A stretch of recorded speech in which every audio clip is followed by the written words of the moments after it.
Boa noite a todos. Boa noite. 30 de setembro de 2016, hoje nós estamos reunidos para estudarmos a obra Paulo e Estevão. Nós vamos iniciar hoje o capítulo 8, que retrata o martírio em Jerusalém. Vamos iniciar fazendo a nossa prece de abertura.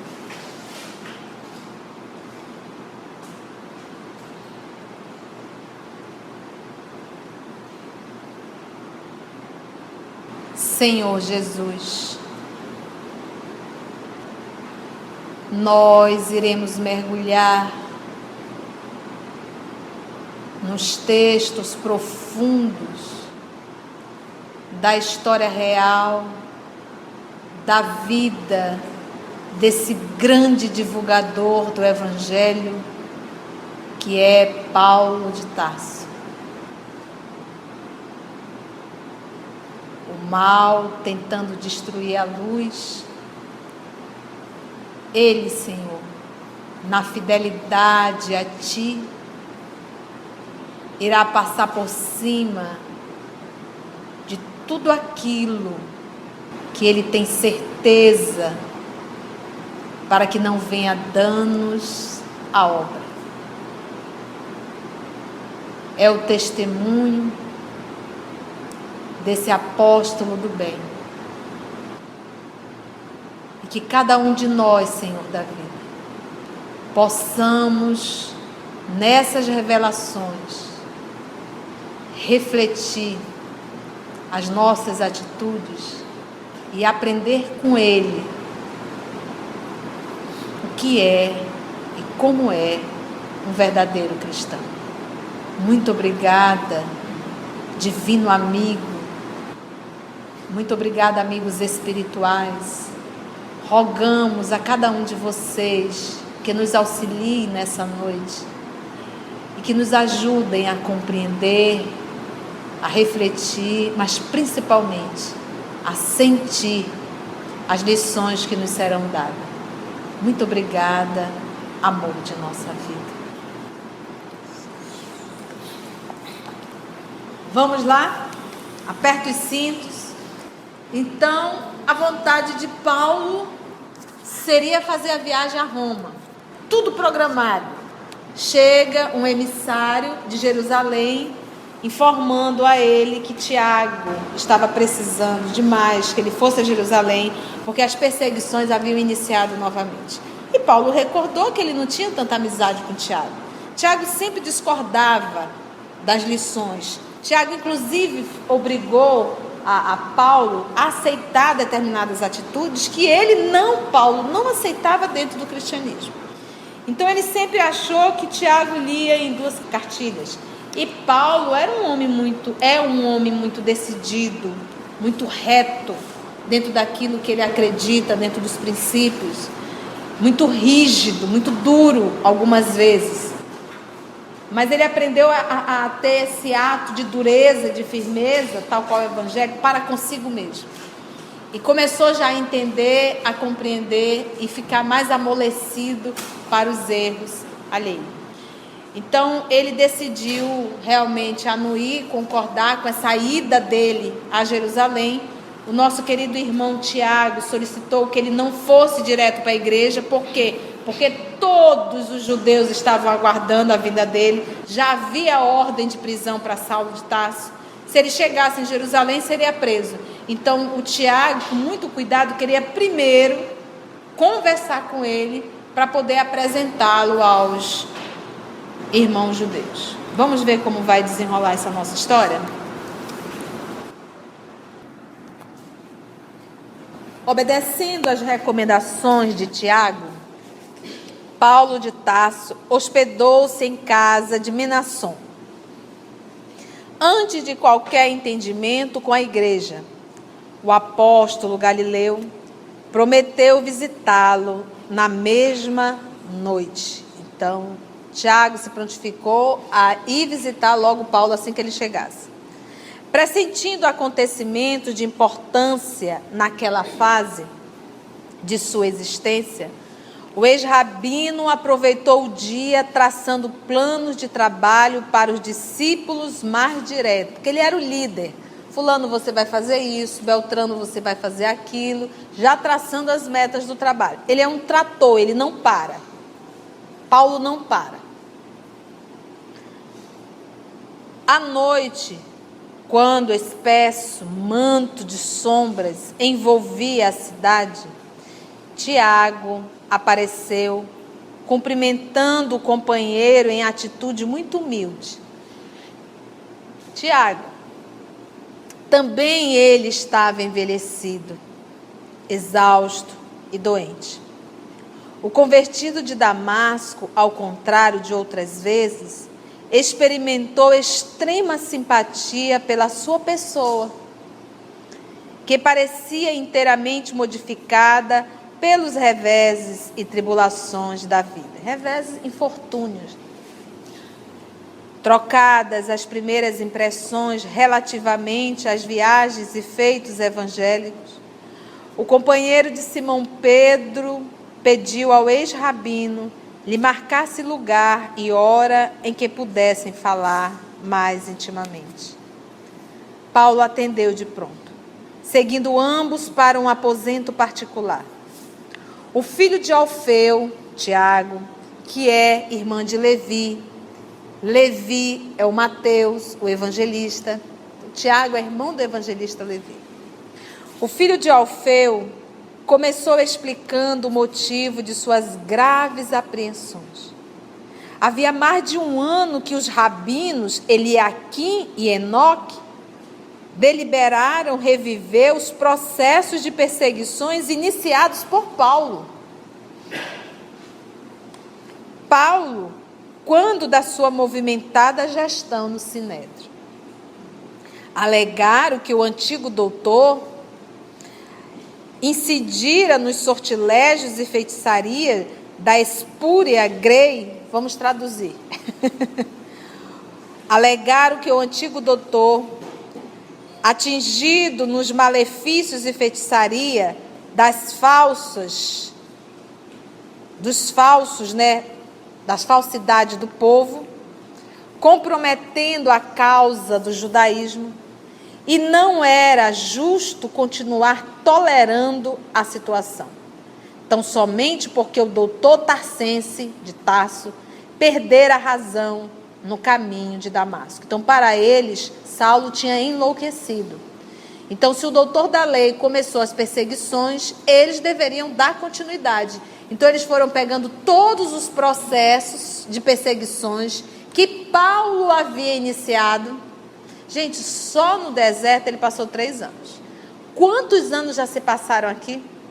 Eles decidiram pegar todos esses processos e começar a perseguição. Quais eram os processos que tinha na época de Saulo? Esse, vamos voltar. Reviver tudo novamente. Vamos continuar as perseguições.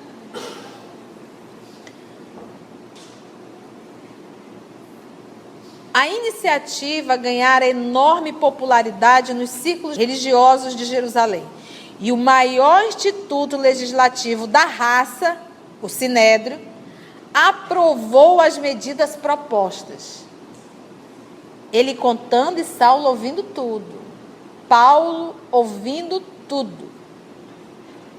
Reconhecendo que a obra evangelizadora de Paulo produzia maravilhosos frutos de esperança em toda a parte, conforme as notícias incessantes de todas as sinagogas das regiões por ele percorridas, o grande tribunal começou por decretar a prisão do apóstolo dos gentios. Numerosos processos de perseguição individual, deixados a meio por Paulo de Tarso, quando de sua inesperada conversão, foram restaurados. E o que era mais grave, quando falecidos os réus, era a pena aplicada aos descendentes, que assim eram torturados, humilhados e desonrados. Eu era cristã, vamos supor, e os meus filhos, eu morri. Ele vem atrás de mim. Quem vai sofrer as consequências? Olha a crueldade. Sofria torturas, humilhações e desonras. O ex-rabino tudo ouvia calado e estupefado. Tiago prosseguia, esclarecendo que tudo fizera por atenuar os rigores da situação, mobilizar influências políticas a seu alcance, conseguindo atenuar umas tantas sentenças mais injustas. Não obstante o banimento de Pedro, procurou manter os serviços de assistência aos desvalidos, bem como a colônia de serviço, fundada por inspiração do convertido de Damasco, e na qual os convalescentes e desamparados encontravam precioso ambiente de atividade remunerada e pacífica. Porque vocês lembram quando Paulo foi para a reunião, que ele viu que dentro da igreja de Jerusalém não havia mais cristianismo, mas sim judaísmo, e que ele pediu um diálogo particular com Pedro, que eles foram dormir, inclusive Paulo, Pedro e João Evangelista, e ali o nosso querido Pedro falou, olha, hoje quem está mantendo a instituição são os judeus, e nós temos que nos submeter. Aí qual foi a proposta de Paulo? Que eles começassem a trabalhar com a plantação, que pudessem vender, fazer os seus serviços na tecelagem, seja lá o que for, e esse próprio dinheiro poderia manter a instituição, e que ele, Paulo, iria sair nas outras instituições recolhendo dinheiro. Vocês lembram disso? Então esse trabalho que Paulo iniciou em Jerusalém continuou. Então na igreja de Jerusalém, a igreja do caminho, tinha o quê? Tinha essa atividade de trabalho, a qual eles conseguiam manter-se, e tinha também o trabalho de cuidar das pessoas abandonadas e adoecidas. Então, esses dois trabalhos o Tiago conseguiu fazer com que permanecesse na instituição. Depois de vários entendimentos com o Sinédrio, por intermédio de amigos influentes do judaísmo, teve a satisfação de abrandar o rigor das exigências a serem aplicadas no caso dele, Paulo. Porque eles queriam estrucidar, vamos dizer assim, realmente com Paulo de Tarso. Porque ele já estava sendo perseguido, já havia um decreto para a sua prisão. E Tiago intercedeu por Paulo. Disse, olha, vamos ver, não precisa, vamos, né? Ele estava ali. O objetivo de Tiago é entregar Paulo aos judeus, para que Jerusalém não seja destruída a igreja. A igreja, por isso que Paulo estava tranquilo, porque se eles querem é a mim. Eles querem a mim. Então eles não vão destruir a igreja, porque se destruir não tem mais por que ir lá. E qual era o maior incômodo deles? Era porque Paulo estava fundando várias igrejas e estava fazendo muito sucesso, conseguindo muitos adeptos. As sinagogas estavam ficando vazias. Então os responsáveis pelaquela sinagoga começaram a mandar cartas para Jerusalém, para o Sinédrio, né? O Sinédrio é como o espaço de julgamento, e dizer, olha, Paulo está destruindo o judaísmo. Ele está arrebanhando todo mundo para o Nazareno. Precisamos mandar matar esse homem.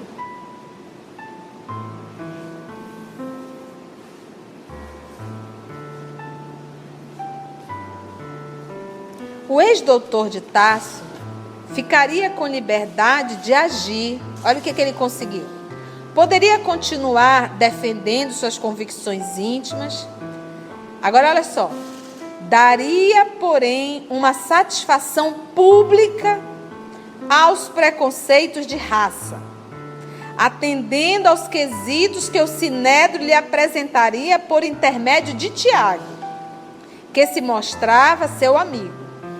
O companheiro de Simão Pedro, Tiago, explicava que as exigências eram muito rigorosas a princípio, mas agora, benefício de enormes esforços, restringiam-se apenas a uma obrigação de, somenos, pequena, inferior. Vamos ver o que eles vão pedir. Paulo de Tarso escutavam extremamente sensibilizado. Dono de luminoso cabedal evangélico, entendia chegado o momento de testemunhar o seu devotamento ao Mestre, justamente através do mesmo órgão de perseguição que a sua ignorância iniciara em outros tempos. Naqueles minutos rápidos, raciocinou, se utilizou, a memória e viu os quadros terríveis de outrora. Velhos torturados em sua presença. Aqui Emmanuel vai retratar o que nós não ouvimos lá atrás. Nós acompanhamos aquela tortura daquele rapaz que ele pegou lá na cidadezinha de Abigail, na cidade que ela estava, lá em Jope. Quando ele foi, ela acabou vindo a desencarnar e quem o converteu foi o Ananias. Então ele queria saber quem era Ananias. Pegou uma criatura que sabia e começou arrancando as unhas. E o cidadão desesperado, eu conto. Então, apareceu esse e nós vimos o de Estevão, que foi o apedrejamento em praça, lá no Sinédrio, um espaço, vamos dizer assim, público. Aqui ele vai lembrar tudo que ele passou como um doutor da lei. Olha o que ele fez. Velhos torturados em sua presença. Isso tudo foi passando na cabeça dele. Para sentir o prazer da renegação cristã. Porque ele sentia prazer em a pessoa dizer bem assim, abjuro. Eu nego Jesus. Esse era o prazer de Paulo. Com a repetição do voto de fidelidade eterna a Moisés. E é isso que os judeus querem que ele faça. Mães de família arrancadas de seus lares obscuros, obrigadas a jurar pela antiga lei que renegava um carpinteiro de Nazaré, abominando a cruz do seu martírio e desonra. Os soluços daquelas mulheres humildes que abjuravam da fé, porque se viam feridas no que possuíam de mais nobre, o instinto maternal. Chegavam agora a seus ouvidos como gritos de angústia. Vocês lembram que a nossa querida Joana de Cusa, ela foi aprisionada, o seu filho foi aprisionado, os dois atados a um porte para ser queimados.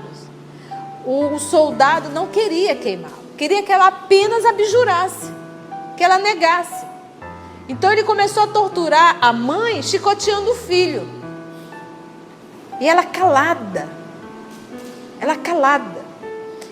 E aí o filho se desesperou e disse, mãe, eu não quero morrer. Ela diz, cala-te, filho, porque tu não sabes o que dizes. E aí o soldado, extremamente desorientado com a atitude daquela mulher, como ela poderia ter aquela atitude por um nazareno e deixando o filho passar por aquilo? E ele se desespera e diz, é isso que esse homem te ensina, a morrer?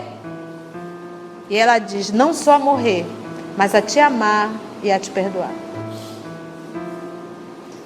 Queimaram o filho e queimaram ela.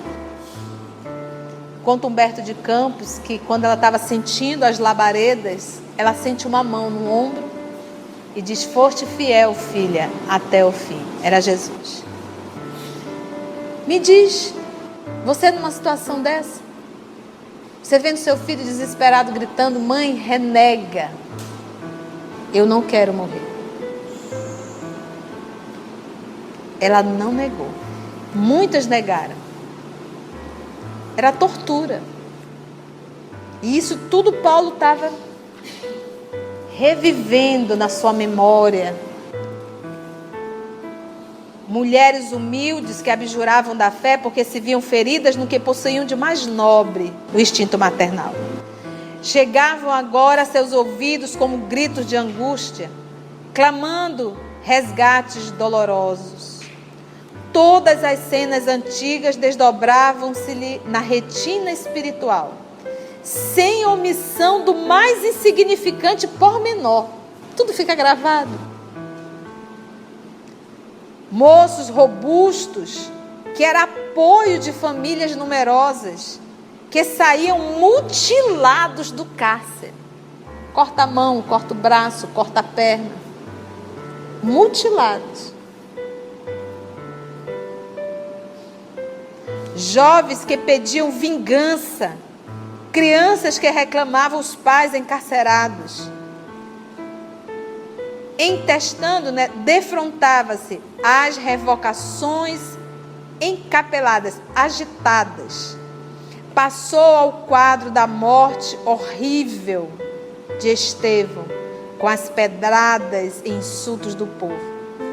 Reviu Pedro e João, abatidos e humildes, à barra do tribunal, como se fossem malfeitores criminosos, porque foram presos Pedro, João e Estevão. Vocês lembram desse julgamento? Aonde o nosso querido Gamaliel intercedeu pelos três, mas ele, conhecendo a personalidade forte do seu discípulo, do seu aluno, sabia que o aluno não ia ceder. Ele disse, pelo menos Pedro e João, ele disse, João será banido. João foi banido. E solta Pedro, pediu que Pedro permanecesse. Mas Estevão será apedrejado. E Gamaliel, conhecendo, acabou calando. Porque ele sabia que Saulo, não iria ceder. Então, nesse momento, ele está revendo, inclusive, esses três sendo julgados. Como se fossem malfeitores e criminosos. Agora, ali, estava ele, perante o filho de Alfeu, que nunca o compreendera de forma integral, a falar-lhe em nome do passado e em nome do Cristo, como a concitá-lo, a provocar nele ao resgate de suas derradeiras dívidas angustiosas.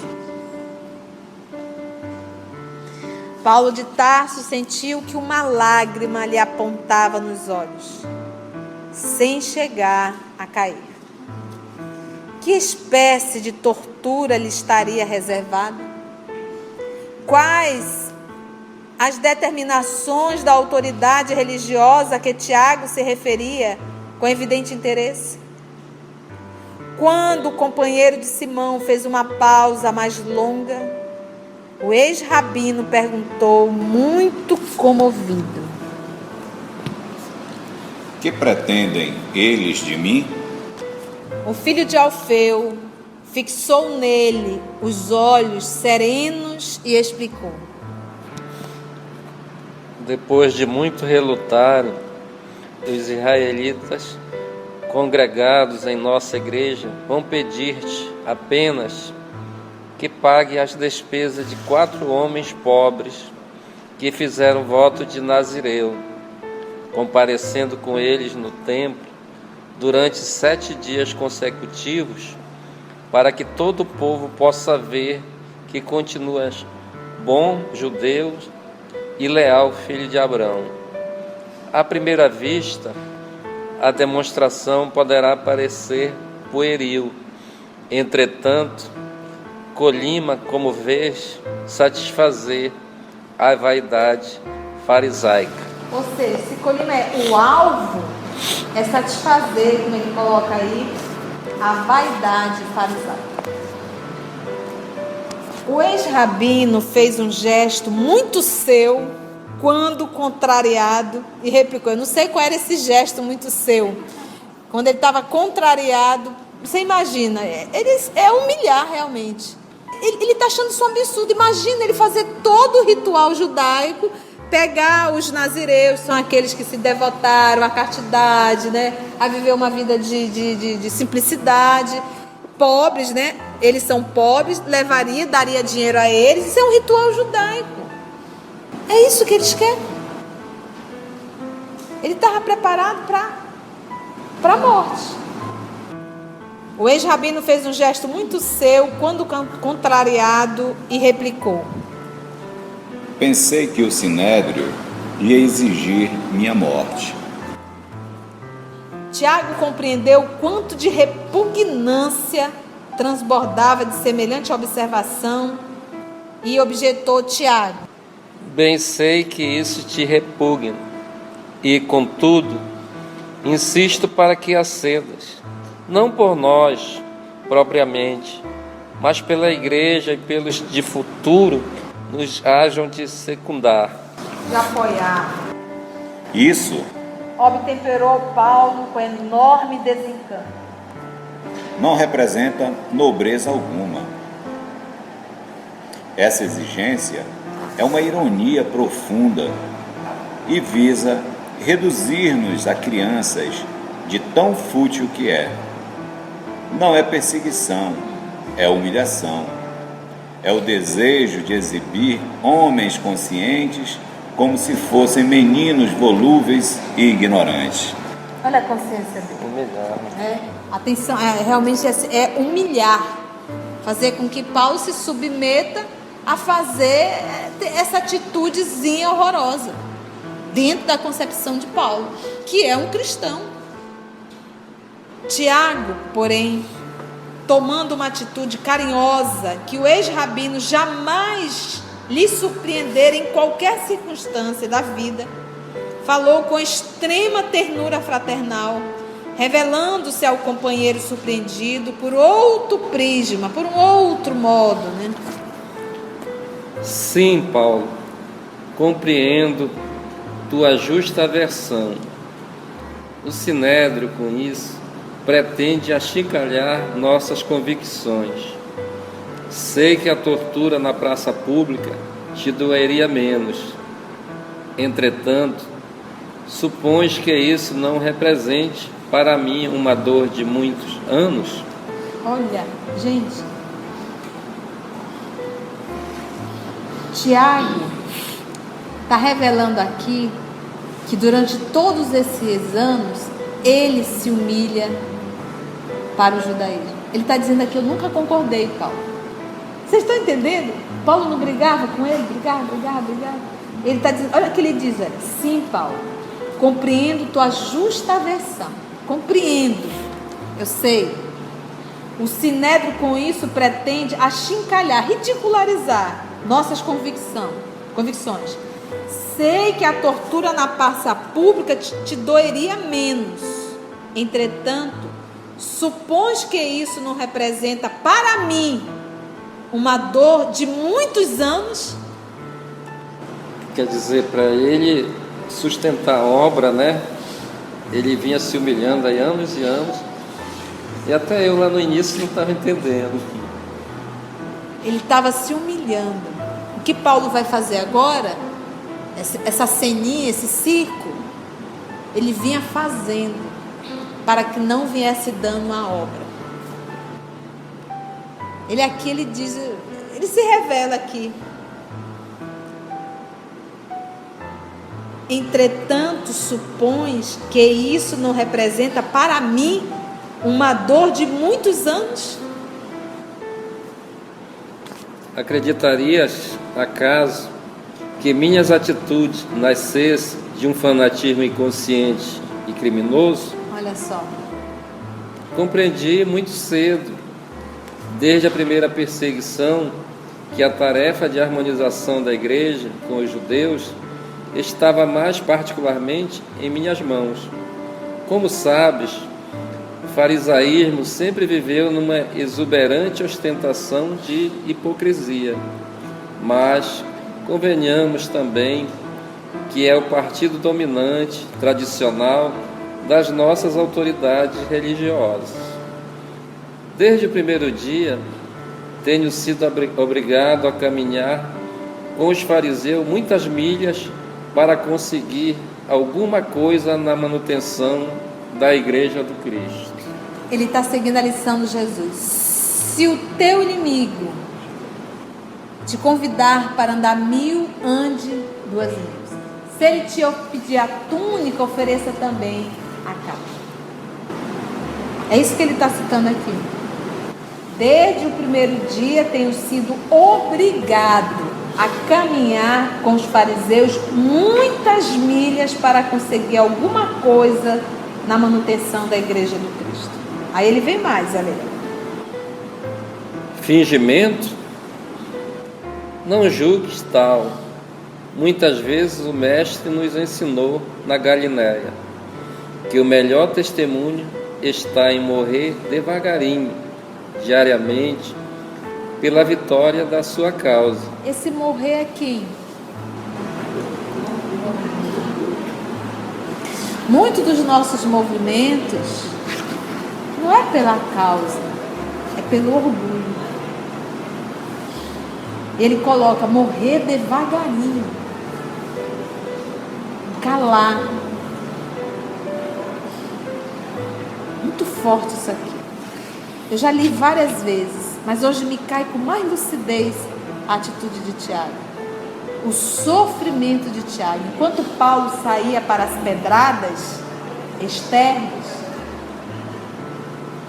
Tiago se deparava com apedrejamento interno. As dores dele eram na alma. O que mais me deixa assim, eu vou falar até assim emocionado, é a maneira como o Espírito traz isso pra gente, né? Não é, mano? Parece, a gente que está lendo aqui, parece que a gente está vivenciando assim, parece que a gente Mas está estamos juntos, né? É impressionante. Estamos. Não julgues tal. Muitas vezes o Mestre nos ensinou na Galileia que o melhor testemunho está em morrer devagarinho, diariamente, pela vitória da sua causa. Por isso mesmo, afiançava que Deus não deseja a morte do pecador, porque é na extinção de nossos caprichos de cada dia que encontramos a escada luminosa para ascender ao seu infinito amor. Ai, meu Deus. A atenção... Olha só um pouquinho. Isso aqui é o nosso estudo de hoje, do Evangelho, né? Olha, tem que repetir. Por isso mesmo afiançava que Deus, nosso Senhor Jesus nos falava, não deseja a morte do pecador, porque é na extinção de nossos caprichos de cada dia que encontramos a escada luminosa para ascender ao seu infinito amor. Olha lá, repetindo aqui, ó. É na extinção de nossos caprichos de cada dia. Vamos lá. A atenção que tenho dedicado aos judeus é gêmea do carinho que consagras aos gentios. Da mesma forma que tu trata os gentios, não é verdade? Essa atenção eu tenho para com os judeus. A cada um de nós confiou Jesus uma tarefa diferente na forma, mas idêntica no fundo. Quanta lucidez. Se muitas vezes tenho provocado falsas interpretações das minhas atitudes, tudo isso é mágoa para o meu espírito habituado à simplicidade do ambiente galileu. Olha só, dizendo, mais uma vez ele falando do seu sacrifício íntimo, né? De que nos valeria o conflito destruidor quando temos grandiosos deveres a cuidar?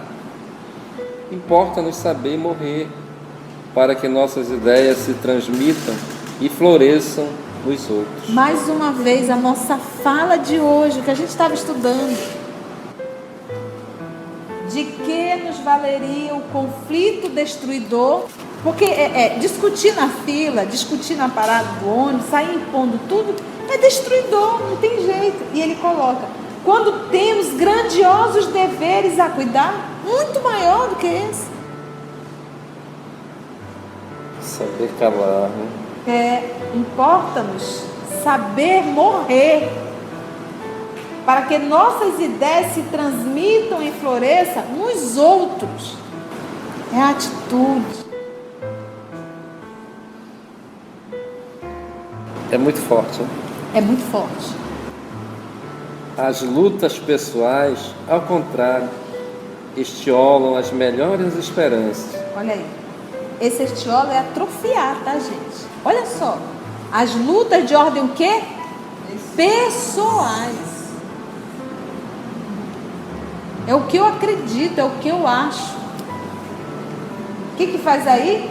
atrofiam as melhores esperanças. Muito rico a fala do Tiago. Criar separações e proclamar seus prejuízos dentro da Igreja do Cristo não seria exterminarmos a planta sagrada do Evangelho por nossas próprias mãos? Paulo. Trabalhemos juntos, unamos esforços, a fim de que o Senhor, ao chegar, encontre acabada a obra. Vinde a mim, bons servidores, vós que soubestes calar os vossos ciúmes, as vossas discórdias, para que não viesse dano à obra. Essa fala dele. Isso daí é para mim. Para nós. As lutas pessoais, ao contrário, atrofiam as melhores esperanças.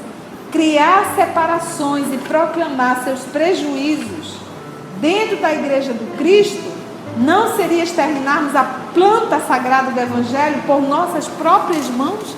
Quem é o maior inimigo, se não nós mesmos que estamos dentro do centro espírita? Que destruímos. E você, por exemplo, naquela reunião dolorosa, em que foi Tito que teve que ser circuncisado, que Paulo ficou muito aborrecido, e Tiago fez isso por respeito aos também judeus que estavam ali, circuncisados. Isso era o símbolo da aliança do homem com Deus. Foi Paulo que colocou Pedro numa situação difícil. Vocês lembram? Tiago? E Pedro assumiu toda a responsabilidade, pediu desculpa. Simão Paulo, faça pressa, leia o Evangelho e comente. E Paulo ficou. A atitude de Pedro nesse momento foi de tanta inspiração que ele poderia naquele momento realmente dividir o cristianismo. O cristianismo de Tiago e o cristianismo de Paulo. É muito sério, né? É só fazer uma colocação assim. Eu entendo hoje esse livro assim, para nós já estamos no movimento assim há algum tempo. Para aceitar qualquer cargo no centro espírita, a gente teria que estudar primeiro esse livro. Falando por mim agora, eu jamais tomaria qualquer atitude como tomei no passado, em alguns centros que eu trabalhei, se eu tivesse lido essa obra. Jamais teria tomado algumas atitudes, por falta de conhecimento. Às vezes a gente se precipita. É que as lutas de ordem, as lutas e ideias de ordem pessoais.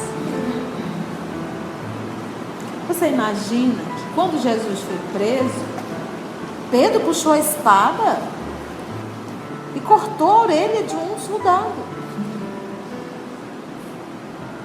Jesus não precisa de guerreiros ao lado dele, nem de defensores.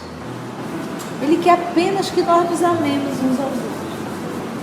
E ele vai, devolve a orelha, embainha a tua espada, Pedro. Porque quem com ferro fere, com ferro será. E o que eu acho bonito aqui, além de Tiago abrir o coração dele no momento exato dessa conversa, às vezes a conversa tem a data para isso. Tem que digerir, para poder encontrar e vamos sentar e conversar sobre aquele assunto. Enquanto os ânimos estão muito exaltados, não dá para fazer isso. A palavra de Tiago toava imantada de bondade e sabedoria e valia por consoladora revelação.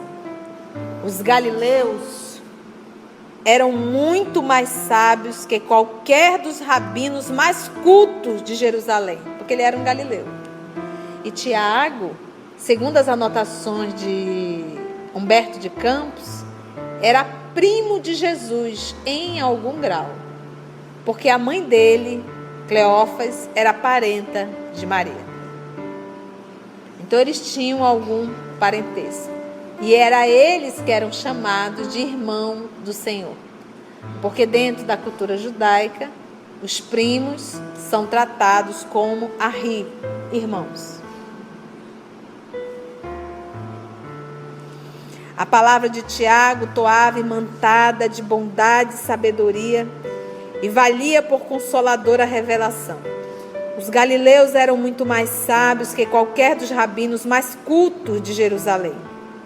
Ele, que chegara ao mundo religioso através de escolas famosas, que tivera sempre na mocidade, você lembra, Tarso tinha, vamos dizer assim, uma faculdade com os melhores mestres gregos. E foi onde Paulo estudou. E aqui ele está dando a mão à palmatória. Ele que chegara ao mundo religioso através de escolas famosas, que tivera sempre na mocidade a inspiração de um Gamaliel. E Gamaliel era neto de Hilel. E Hilel era o considerado o homem mais sábio da cultura judaica. Admirava agora aqueles homens aparentemente rústicos, vindos das choupanas de pesca, que em Jerusalém alcançavam inesquecíveis vitórias intelectuais, somente porque sabiam calar quando oportuno, aliando à experiência da vida uma enorme expressão de bondade e renúncia, afeição do Divino Mestre. Eles eram grandes apenas porque eles aprenderam a calar no momento oportuno. O convertido de Damasco entreviu o filho de Alfeu por um novo prisma. Seus cabelos grisalhos, rugoso e macilento rosto, pálido, magro, falavam de trabalhos árduos e incessantes. Agora percebia que a vida exige mais compreensão que conhecimento. Presumia conhecer o apóstolo Galileu com seu cabedal psicológico e, no entanto, chegava à conclusão de que apenas naquele instante pudera compreendê-lo no título que lhe competia. Quando o companheiro de Simão Pedro fez uma pausa mais longa, que é Tiago, Paulo de Tarso contemplou com imensa simpatia e falou comovidamente.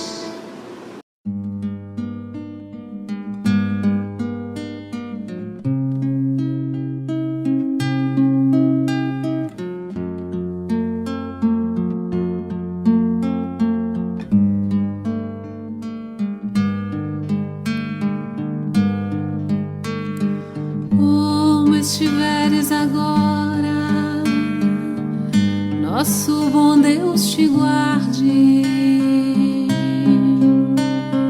Como estiveres pensando, nosso bom Deus te use. Onde te encontres na vida, que Deus te ilumine.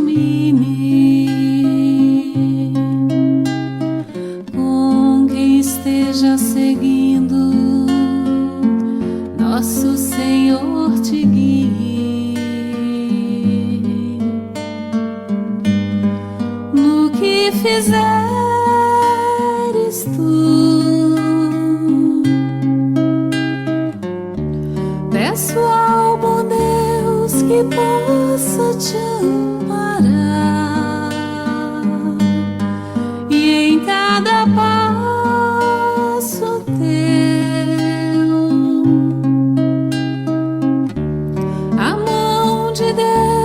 virá te abençoar.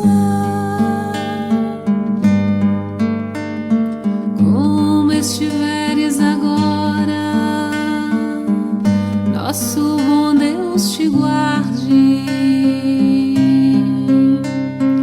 Como estiveres pensando,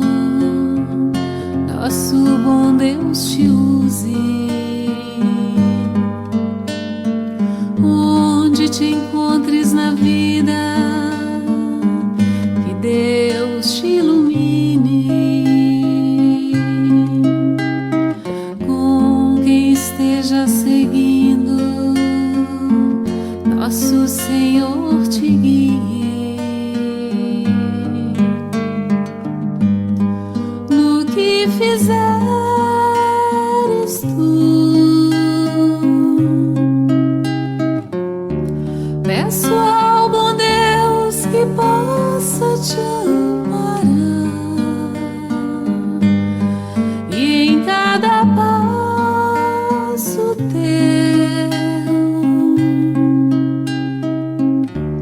a mão de Deus virá te abençoar.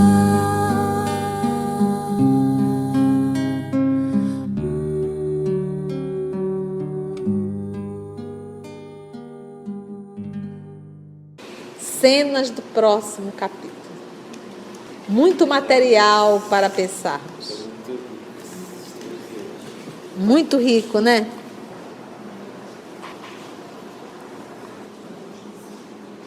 Próxima semana a fala de Paulo, né? Depois de ter ouvido toda essa revelação para Tiago.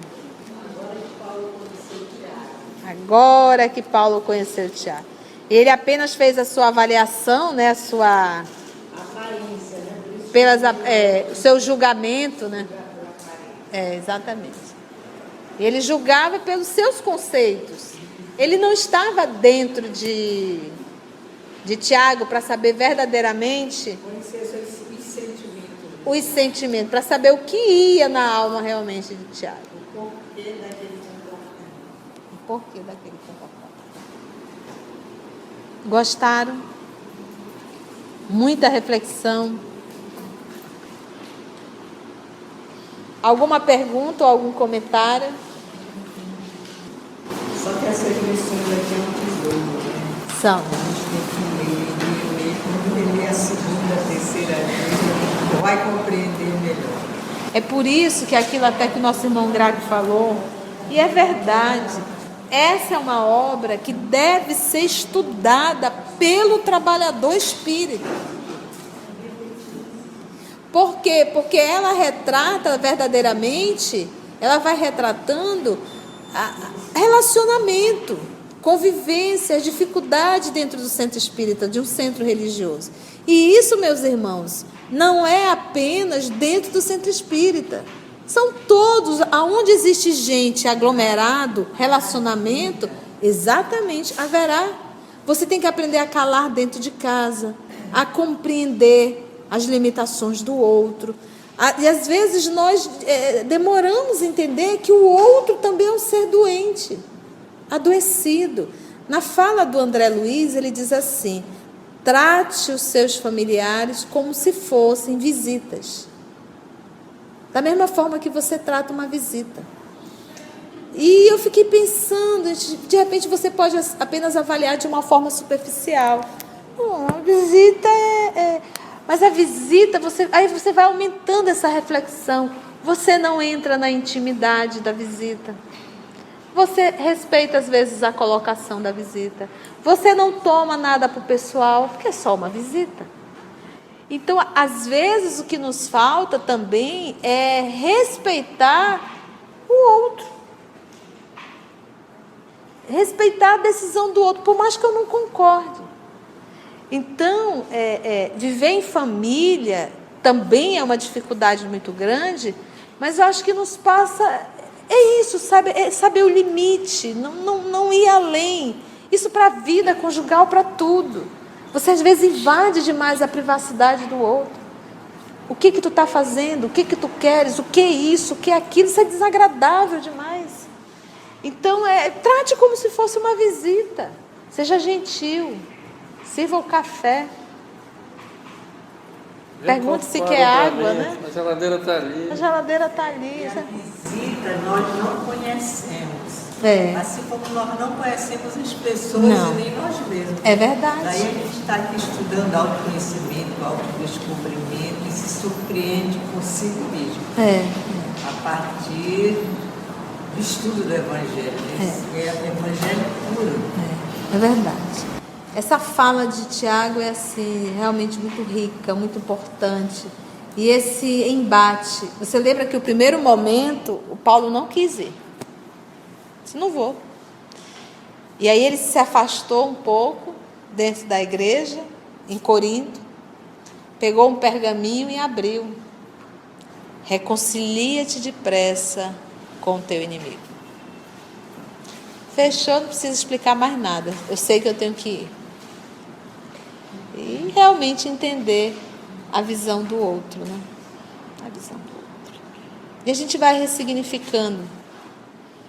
Às vezes a gente se depara com situações que a gente acaba perdendo um pouco. E depois a gente vai rever novamente a cena e olhar para o outro com um olhar realmente cristão. Aí você diz assim, puxa vida, a pessoa realmente não está bem. E aí você começa a tratar o outro realmente como uma pessoa adoecida.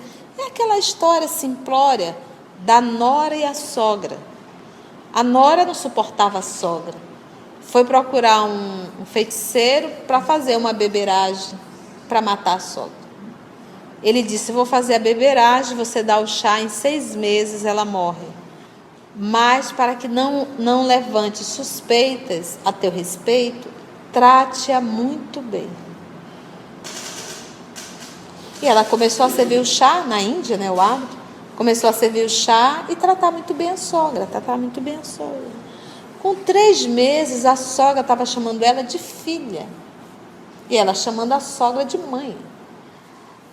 Despertou um amor tão grande pela sogra que ela se desesperou. E ela foi lá com o feiticeiro, pediu que fizesse uma beberagem para reverter, porque ela não queria mais que a sogra morresse.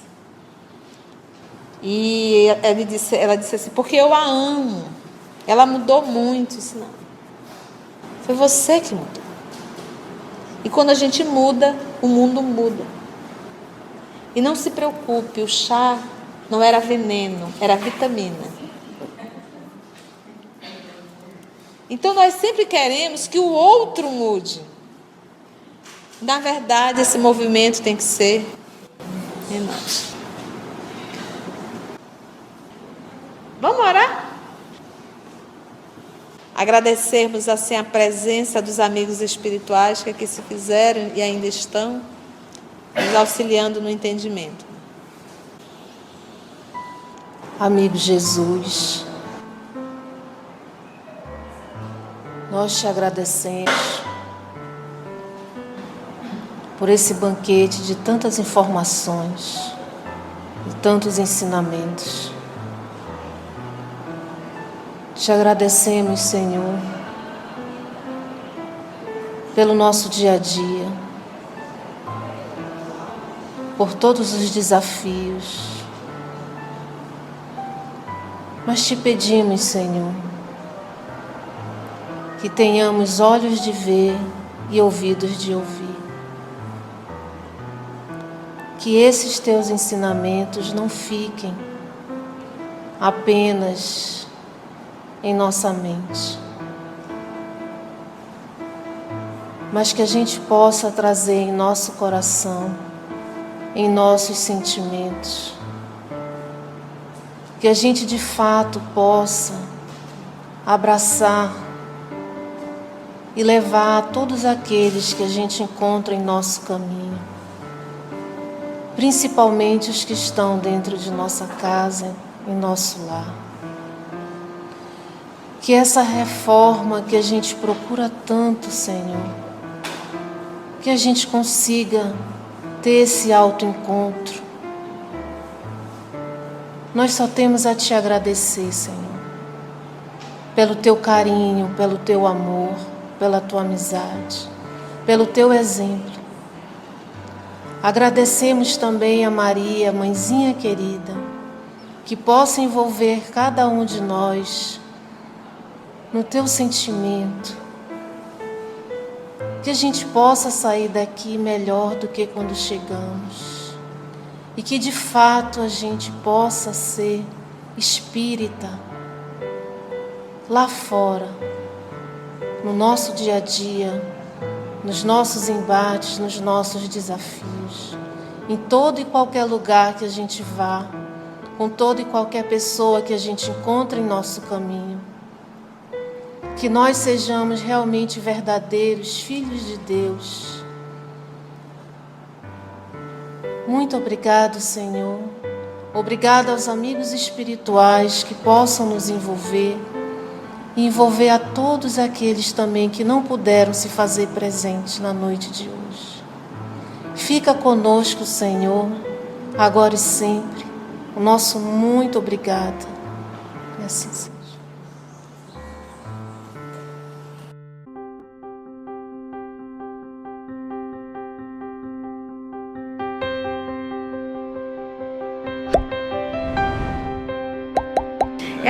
É aquela ideia, sabe, Augusto? Meu trabalho é melhor. Não, o trabalho do centro espírita tal é o melhor. Não, o trabalho... Gente, Jesus nos chama a trabalhar. E o final acaba sendo o mesmo. Nós não podemos achar que o nosso está certo e que o do outro está errado. Né?